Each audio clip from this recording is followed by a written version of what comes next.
Follow Paddy Power on Snapchat. The username is ThePaddyPower, and we promise there won't be any boring snaps about gigs, the weather, or the gym.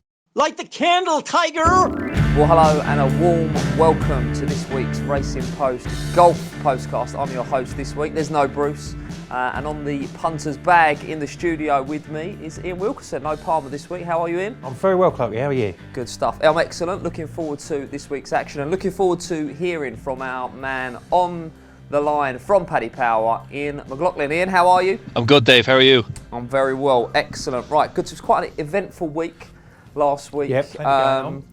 There was lots going on. Let's start with the Phoenix Open. Ricky Fowler, Flaky Fowler turned got over the line. Philosopher Fowler, really. After he spoke of, it's just a game, etc. Afterwards. I mean, it didn't look like during that final round. I'm sure it was quite eventful for Paddy Power and in running Carnage as well, I'd imagine. It was a crazy hour from the 11th hole onwards. I think he was touching about 103 in the run. We had him. It was all done and dusted. And then obviously the chip on 11 on the front edge of the green. It wasn't even a bad chip, really. It just kind of skidded on. And then you look at the camera pans back around the replay and there's a bunker there and you go, how is it not falling into the bunker? So it's gone into the water. He's taking a drop playing 5. He's gone up to survey the green again. While he's up at the green, the ball rolls back into the water again. So everyone's looking around. We're looking around at each other going, that's definitely another penalty, isn't it? So we obviously push him out further. He gets slugger wide over the rules official. Yeah, it's a penalty drop. Makes an incredible putt for a 7, a 40-footer across the green for a treble bogey. Lets the whole field back in. Brandon Grace takes the lead again.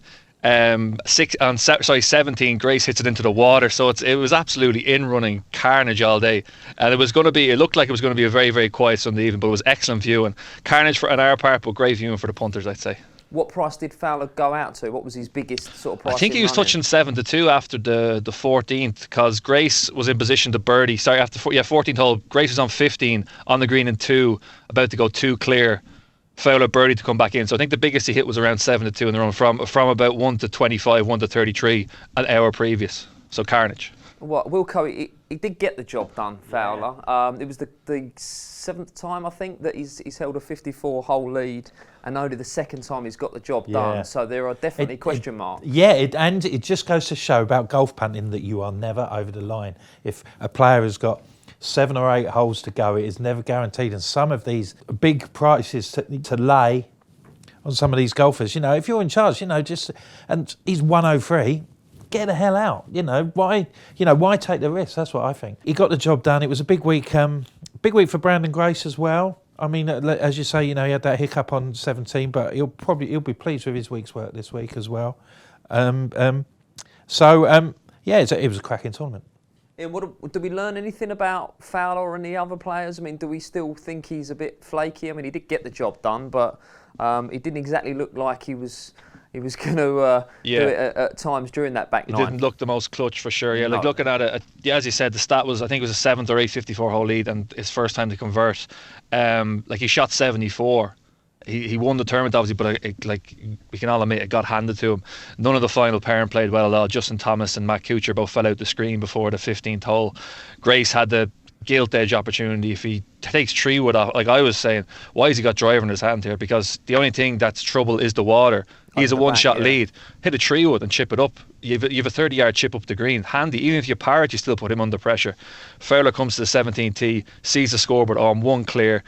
Fair play to him. Now it might have been a poor decision looking back at it, but he smoked the driver onto the green to about 40 feet himself.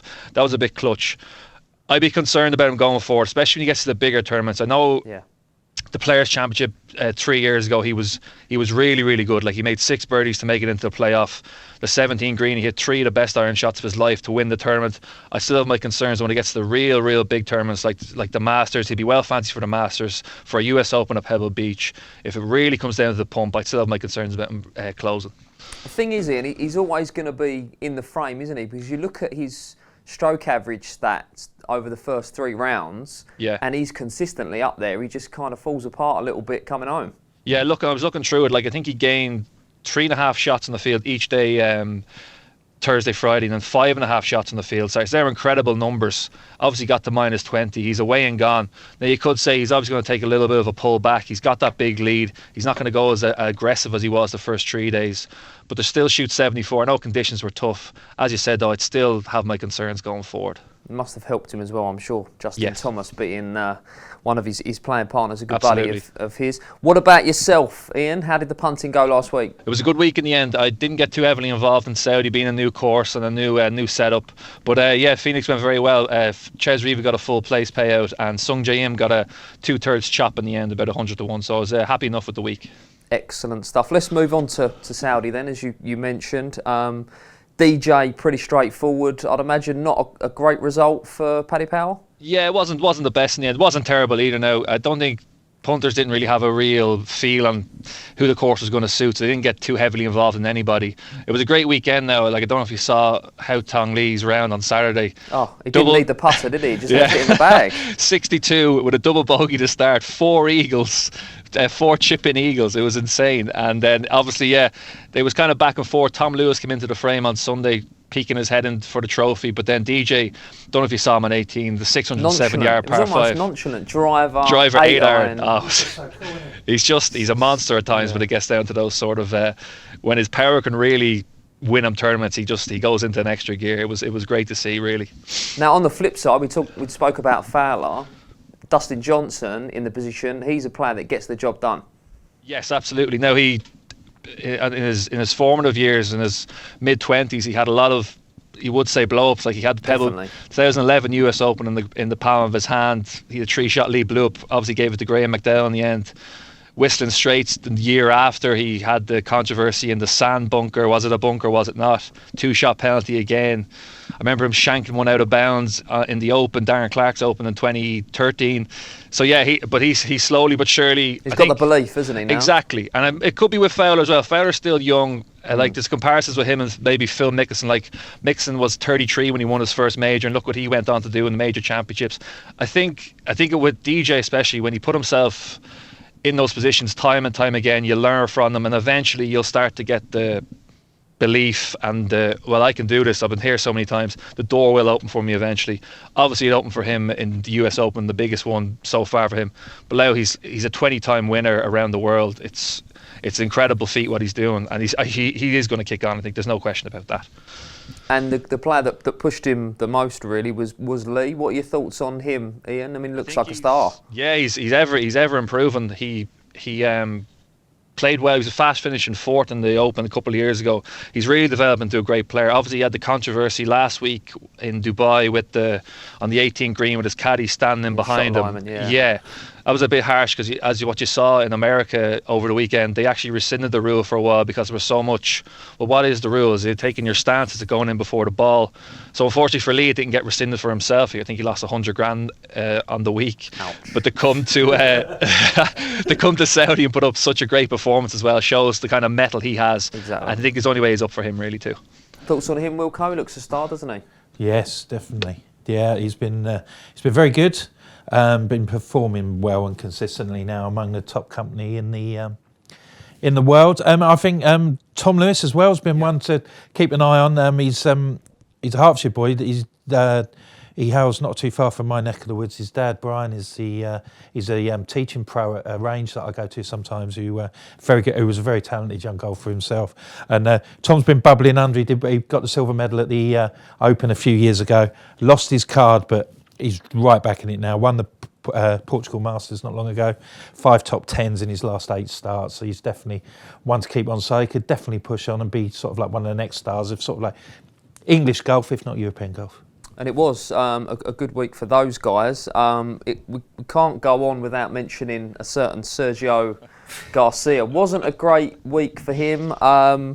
Saw him tearing up a bunker. And I felt, we've all been there. Let's be honest. Who didn't think that? Who saw that? Talk about the 5 greens that he's. What's he doing? Yeah, he's found the line. It's just crazy. It makes you think whether he. I mean, with the controversy about the tournament. Was it a political statement? Well, I don't think he was on the verge of sort of standing on a building in a Batman suit or something like that. But I think he was obviously. I just think that perhaps he didn't want to be there. To act like that, he had his problems with, he was a hot-headed player when he was young, but, he's pushing 40 years old now. He was 39 the other week. So I think, chucking him out of the tournament was probably about the best thing they could have done, really, because the problem is, how do you punish somebody for doing this sort of thing? Because, you can't find Sergio Garcia. It's not going to make any difference, is it? And, you can't say, oh, well, we're banning you for so many tournaments. It's very... I'd be amazed if they banned him. Well, exactly. Well, they can't, can they? Because because none of these star players want to play on the European Tour anyway. Most of them are only playing because they want to play in the Ryder Cup. So it's a bit like being suspended for a Carabao Cup game in the midweek. It's sort of like, oh, well, I can just have a rest. a bit strong. They can pick their own. You say they can pick and choose where they play. So I think I think they handled it well. He's going to be. He's got to be disappointed with his behaviour. And well, he has come out and made a statement, never again. But as Wilco said here, I thought we'd seen the last of Garcia's antics, the taking the shoes off and throwing them in the crowd, etc. We've seen that from him. What did you make of it? I was shocked. Now, I wasn't really shocked that it was Sergio did it, but for them come to Saudi Arabia, one of the biggest, it's a big tournament for them. There's been a lot of controversy about out the country, I think. That's what I was saying. I was about to say, for the European Tour to go to Saudi Arabia, for all the controversy that's surrounding it, to pay the appearance fees probably to a lot of those players, probably including Garcia, and for him to go, well, F this, and just start hammering the golf course and wrecking 5 greens with players coming in behind him. I was shocked at the manner of what it was, but I wasn't surprised at the player. He's a lot of back class with this sort of stuff. Back class, probably the wrong word. A lot of history with that sort of stuff. He just seems still like a petulant player, and that's probably why he hasn't gone to the heights that he really should. He was one of the most talented players in decades when he came onto the scene as a 19-year-old, challenging Tiger Woods for majors. And that obviously, we say in these parts of the world, I'll say to my friends that Padraig Harrington kind of broke him as a man almost. I don't know if you remember those 2 majors. Can't remember where Harrington was. I'll be slated for this though, but he beat him in a playoff, and then the PGA Championship the year after that, he beat him again by a shot on the 18th green. I think Sergio never really recovered from that, and the petulance became more and more apparent. So I thought he was over it. As Wilco said, he's 39. He should really be showing himself in a better light than this. So, but yeah, I wasn't surprised at the player. I was surprised at the manner of how he did it though. Did either of you actually see any footage of it? No, there's no footage, surprisingly. Bizarre, isn't it? Yeah, I think anywhere else in the world there'd probably be plenty of footage, but in Saudi Arabia it's probably keep it under wraps type of thing. So. And the word on the street is that it was Patrick Reed that grassed him up as well. Honorary European Tour member now as well, Patrick absolutely. Reed. Well, he's earned it, hasn't he? Bizarre. Could have got it for snitching on Sergio. Right, indeed. Right, we shall move on. We'll go to a quick break and then we'll tackle this week's action. Success ain't earned, it's bought. That's why at Paddy Power, we paid the big bucks for the best tech nerds in the world to develop our new, fastest ever app. Download the new app from the App Store or Play Store now. 18 plus, begambleaware.org. Be the right club today. Welcome back to this week's Racing Post Golf Postcast. I'm joined by Ian Wilkerson from the Racing Post in the studio. We've got Ian McLaughlin on the line from Paddy Power as well. Wilco, let's start with this week's action, the ISPS Handa Vic Open. Tell us a little bit about the tournament and the setup. Well, we're having a bit of a change from the illustrious company we had on the European Tour in the Saudi International last week, because we're heading off down under to Melbourne for the Vic Open, which was previously a Australian Tour event, which has been upgraded and has now been co-sanctioned with the European Tour. Bit of an unusual week as well, because there's going to be the women's tournament that's going to be taking part at the same time on the same courses. So that's going to be a little bit different. They're going to be playing alternate tee times and things like that. It's going to be, although they're 2 individual competitions, it's going to be sort of like busy. Yeah, you won't be able to get tee time. Yeah, put it that way. So there's 2 courses on there. One, the course is the 13th Beach Links in Geelong, which, as the name suggests, they've gone for a sort of like a links style seaside type arrangement, particularly on the beach course. And then they play a creek course as well. They play that for one of the first 2 rounds, which is more inland. Things to bear in mind this week, that the wind will get up. It's going to be pretty blowy round there. As I said, the quality of the field will be enhanced by the addition of European players in what has been generally a domestic affair. It's been going since 1957 and they've played here the last 6 or 7 years. So there's a bit of course form for particularly the home contingent, Right. but it wasn't the sort of tournament that a lot of European players would have played in before this year. But obviously they do, obviously tournaments like the Australian Open and the Australian PGA tend to, have quite considerable European representation because of the time of year that they're played, towards the end of the, sort of like around Christmas, around just when the US tours and the European tours are tending to ease up a little bit. So, it's an unusual test for some of them. I mean, bearing in mind, Simon Hawkes was the winner last year, and he's sort of like hovering around the top 500 in the world. So that illustrates the sort of quality that that previous incarnations Must attracted. mention, if you're going to get involved in this tournament, 8 p.m. tonight. Tonight is Wednesday, being Wednesday, so 8 p.m. tonight. You must get involved by then. Little bit of a different setup as well. This one, Wilco, the beach course, the creek course, and then the cuts made to 65. Then they play the beach. There's a double cut. And then there's another cut for the final round, 35 as well. So something to look out for if you're getting involved in running as well. Ian McLaughlin from Paddy Power's on the line. What are your thoughts on this one, Ian, before you give us a show? I'm a purist at heart, really. I don't really I like the equal pay for the women and that sort of stuff, but to play them alternately on the same golf course, I think there's going to be a lot of players who are going to get frustrated quickly. If it's going to be very, very slow, surely. You're going to have stacked tee times for maybe 6-7 hours during the day. Looking at the weather, there's going to be thunderstorms there as well. So there's going to be a lot of guys here I think are just going to down tools pretty quickly. So myself personally, I'm going to keep a powder dry enough and have small stakes on one. I have one player in particular who I kind of like, will have small stakes on. We'll go through that, obviously. Indeed. Right, let's give us a show then for this one. Yeah, sure. So 7 places this week. Jason Scrivener heads are betting at 12-1. Lucas Herbert next in at 14-1. Ryan Fox at 16-1. Jazz Jana Watanand 18-1. Aaron White 22-1. Adrian Otegi 25-1. Justin Harden 25-1 and 28-1 bar. Right, now you mentioned you're keeping the powder somewhat dry, but you've got a one that stand out fancy. Yes. Who would that be? One bet, and it's Harrison Endicott. Endicott is one of a young crop of improving Australian players. Looking through his form, he was 9th in the New South Wales Open. That was followed by a very solid 28 in the Australian Open on his debut there. He was second to Simon Hawkes here last year, so this obviously is a good indication that he's the game suited to this type of test. As you can see through the prices, it's a relatively weak field. He looked one of the more unexposed players. He'd be my only selection this week at around 80-1. 80-1, and of course, as you mentioned, Paddy Power for 7 each way terms, so nice big price. What about yourself, Wilco, the main fancy? The main fancy is another Australian, one towards the top of the leaderboard is Lucas Herbert, who's looks to be on the verge of big things. He was 7th in Dubai a couple of weeks ago, and he had a very good autumn where he had top 10s in the Portugal Masters, the Alfred Dunhill, and the British Masters as well. He's been playing very consistently. It's quite strange that he's only missed cut in his last 10 was at the Australian PGA, but he dug himself a massive hole by shooting 80 on the first round, and he did hit 69 the next day.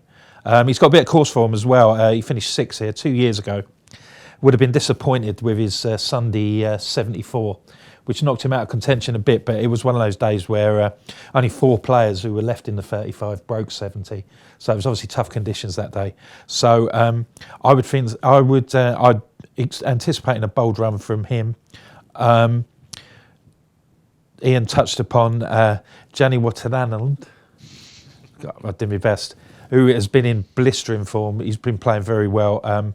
He won in Singapore and was second in Indonesia in fields that contain some pretty illustrious company. Justin Rose and Stenson both played in Indonesia. Likes of Paul Casey, Matt Fitzpatrick and Garcia were in the other tournament. And so he's another fancy of yours? Yes.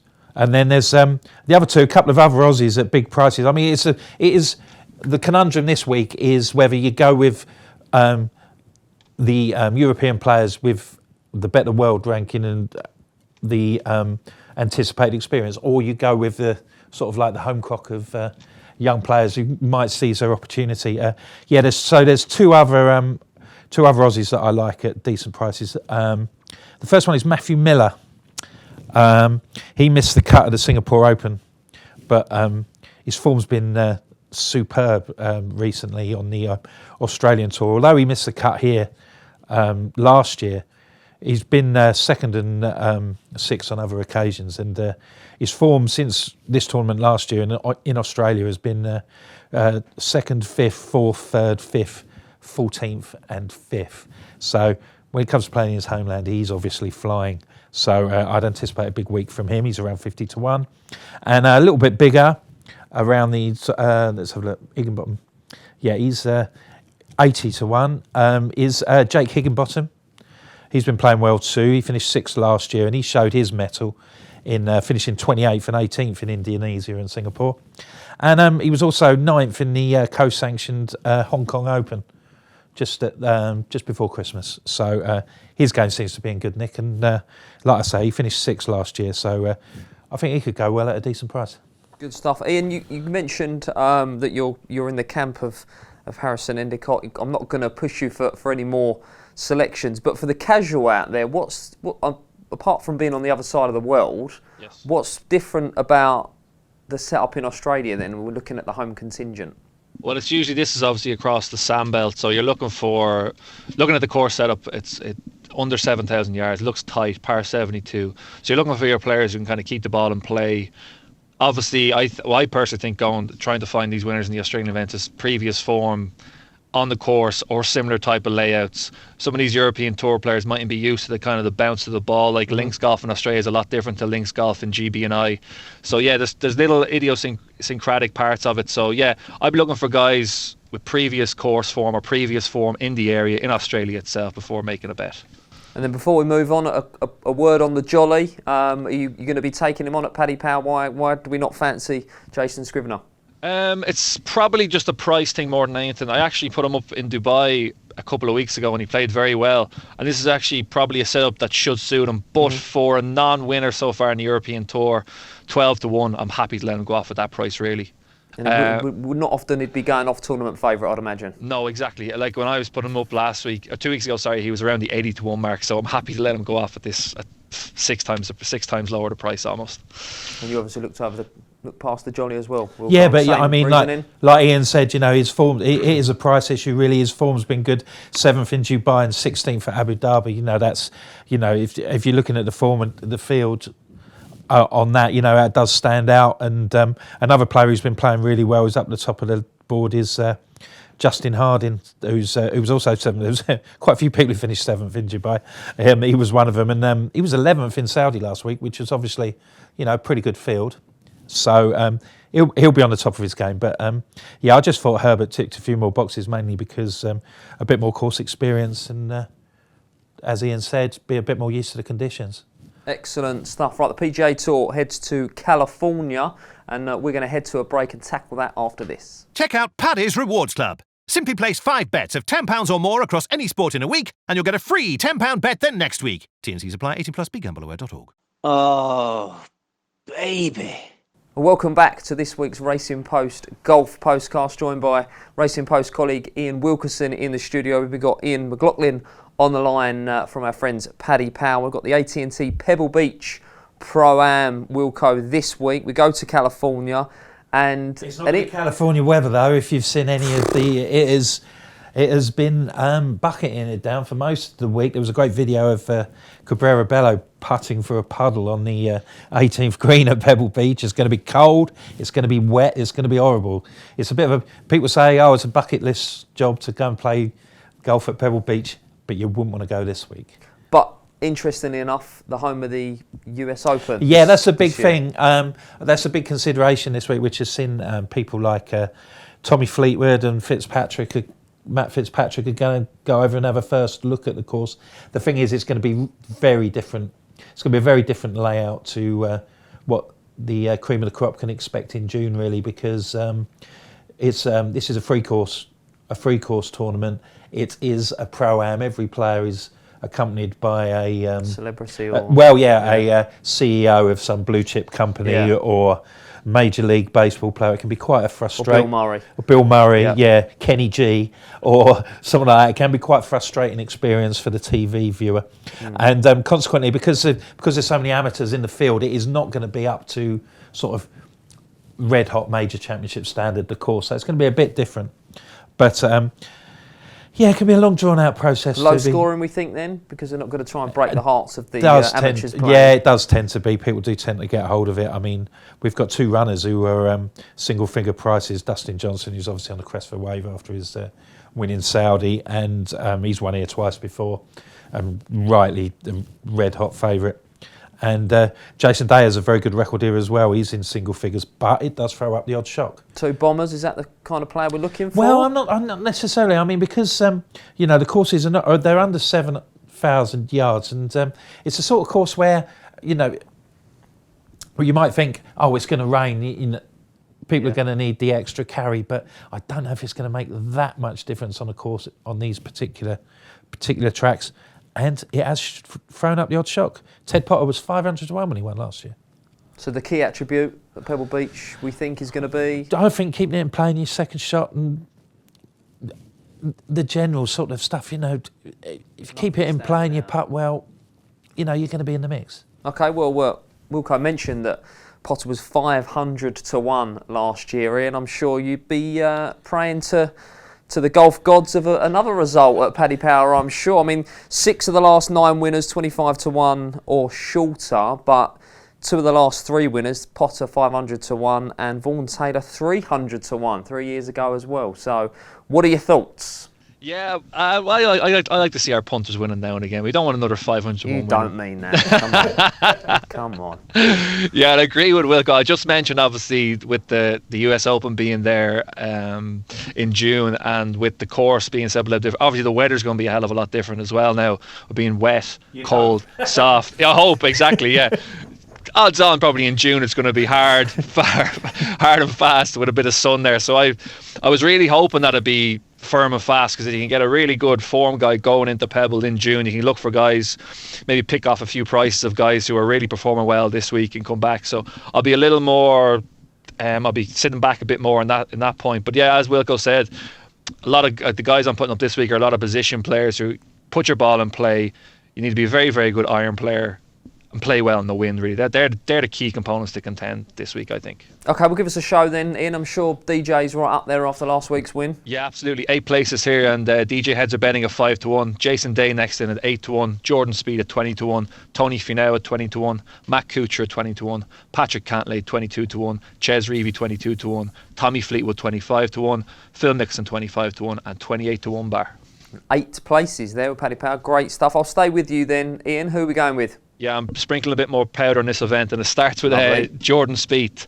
It's been a while, but I'm back in the Jordan hype train. The game looks to be coming back. He's missed you, mate. I've missed him too. He missed the cut at the Sony Open, but that second round 66 was really encouraging. 2 weeks ago, he came to a course that doesn't really suit him in Torrey Pines. He finished 35th. Couldn't really get anything going after an open round 65, but the one stat that caught the eye was his putting. He ranked second in the field in strokes gained putting. Looks to be turning a corner on the greens after a poor year in 2018. Has an excellent record in this event. In his 6 starts, his form figure reads 22nd, 4th, 7th, 21st, win, 20th. Obviously loves the setup where he gets a little bit more room off the tee and can take advantage of a stellar iron player. He'd be my main selection this week at 22 to 1. Just quickly before we move on, Ian, he looked like he was going to be the man, Spieth. What's happened to him? He's still only 25. Like, he had that breakout year in 2015. That's obviously where I got the love for him. He was a 21-year-old kid, won the Masters, won the US Open, was a shot out of the playoff at the British Open, and was a shot outside of Jason Day at Whistling Straits. So he's basically 2 shots and winning a Grand Slam, almost winning the Grand Slam at 21 years of age. Obviously won the FedEx Cup, 6 wins. Like an incredible year for a kid who should have still been in college. Like the Masters every year, he's still contending highly there. I think once his long range putting kind of left him, and that was his big kind of outlier against the field. That's where he really separated himself from the field. He was always a great ball striker. I think it was kind of almost a myth that he was a great putter. Looking through his stats from 10 feet and in, since he's been on tour, he's ranked in the bottom 25% of the field through the season. So he's an excellent ball striker. Once the putting comes back, that's the one thing, and that's the thing I like in players. You hit most of your shots tee to green, so like that's 2/3 almost of your round every time. So that if that stays consistent, your putting is always going to vary up and down, up and down. It could take a season, it could take 2 seasons to come back. I think it's slowly starting to come back. I think it's going to be a big year from this year. I think it starts this week at Pebble. Okay, the sparkle back in Spieth for Ian. I'll get you more exotic fancies after we hear the main fancy from Wilco. What do we like? Who do we like? He's a player that we've touched upon already. Ian said he backed him last week. It's Ches Reavie. I said earlier that Day and Johnson were runners-up last year, and there was a 4-way tie for second, and Reavie was in that group. And he's kicking on. He's playing very well. He finished 4th at Scottsdale last week. Decent straight hitter who started the year in Fine Fettle 2 by claiming 3rd spot at the Sony Open in Hawaii. So I don't think it's going to be an issue that he's not particularly long this week. And I think he's not won for 11 years, but that next victory, it couldn't be too far away. So I like him a lot this week. And a little bit further down? A little bit further down. I've not gone too deep in the list, but the other ones I like. After his showing this week, I think Brandon Grace could have another big week. Very straight player. As we said, put the ball in play. He played. He made his course debut there last year. Finished 20th, so that was a respectable performance. I think he can kick on from there. And the other one I like is Paul Casey, who gave Saudi a swerve. His conscience didn't. That was on political grounds. Yes, yeah. which is completely within his rights. I've got no problems with that at all. But it also means he's had a bit of a rest since he finished 2nd in Singapore. So he played for the first time in the Pebble Beach Pro-Am for 16 years last year, and finished tied for 8th. So his game seems to be pretty good, Nick. He's finished top 20 in his 5 tournaments before. He missed a cut in Hawaii, but before that he had 5 top 20s on the spin. Solid player. I think he could put in a big week as well. And then for a little bit further down the line, another player who Ian mentioned at Scottsdale is South Korean sensation Sung Jae Im, who is absolutely, carving a blistering trail in his first year. He won twice, and it was second 3 times on the web.com tour. And he's just not looked phased at all by playing in illustrious company. He started off his campaign with top 20s in the Sony Open and the Desert Classic, 7th last week. And I think if he adapts to the format of the tournament and doesn't get perturbed by the fact that there are going to be some long, slow rounds playing with 16 handicapper CEOs of McDonald's and things like that, then he should be okay. So I think he's got a really good chance to shine. So I'll have a poke on him as well. Good stuff. Ian, before I get your bigger price fancies, the draw, obviously, who the pros are playing with, is that a factor? It can be from time to time, yeah. It obviously depends on who your playing partners are as well. I know, looking at the draw actually came out this morning, DJ and Spieth are together, so that's kind of a nice one. I think DJ would be with Wayne Gretzky, he usually plays, and that's his fiance's father, obviously. Okay. Legend ice hockey player. And then Jordan obviously being from Texas, plays with a country western star, a good friend of his, so he kind of keeps it in his own team type of thing. So yeah, it can vary. Like if you get a nice setup, like I remember like Podrick Harrington playing with JP McManus and Graham McDowell together, they both went quite well in the tournament. If you get a nice 4-ball for the week, you're relaxed, you're calm, you're not really worried about the long rounds, it's more of an enjoyable experience. That can make a player obviously play a bit better in these it's a more tedious event than usual. And also, it does what it says on the tin. If you can't cope with playing a 6.5 hour run with an amateur, exactly, you don't play that week, you go and play somewhere else, or you have the week off. So exactly. The people who do play, the big names who do play, at face value, you do take it on the fact that they are going to enjoy the environment and experience. Exactly. Otherwise, they wouldn't turn up. Yeah. And Ian, who else are your passengers on the Spieth love train? Who else is? is tickling your fancy this week. I've got 3 more bigger prices. Yep. The next one in is Andrew Putnam. Obviously, you mentioned conditions going to be challenging with plenty of wind around. Obviously, looking for players suited to this sort of test. Looking through Putnam's best results, they've all come on coastal courses where the wind has blown. He was 2nd at the Sony Open last month, 8th in the Valero Texas Open last year, 14th in the Tournament Champions in January. All really good performances in either coastal courses or where the wind really blew. He has 2 missed cuts in this event, but I won't take them at face value because he's a market improved player. He's risen to 47th in the world with likely conditions going to suit. I thought 80-1 looked a very solid play. And 2 at big prices. First one is Scott Brown. Now, as we mentioned again, this tournament is prone to throwing up some big price winners. He's another player whose best performances on coastal courses where the wind blows. His best results have come in Puerto Rico, the RBC Heritage, the Honda Classic, just to name a few. Good piece of form was the 9th last week at 2 weeks ago at Torrey Pines. Would not have played to his strengths at all. A long, soft golf course. He resides in Sea Island, Georgia, a place for now for tough conditions where the wind blows consistently. Should be well suited to conditions. Looked a nice each way play around 250-1. And the last one is Cameron Davis. This is more of a speculative play at the prices. Not in terrible form. 28 in the Desert Classic was followed by 57 in Torrey Pines last week. My interest is sparked from his win in the Australian Open in 2017. This was played in Sydney on a very, very coastal course. Incredibly tough conditions. There was a 20-30 mile an hour wind all week. Davis seemed to be in his element in it, really. As we've mentioned, tournament can throw up surprises, and hopefully it's Davis this week.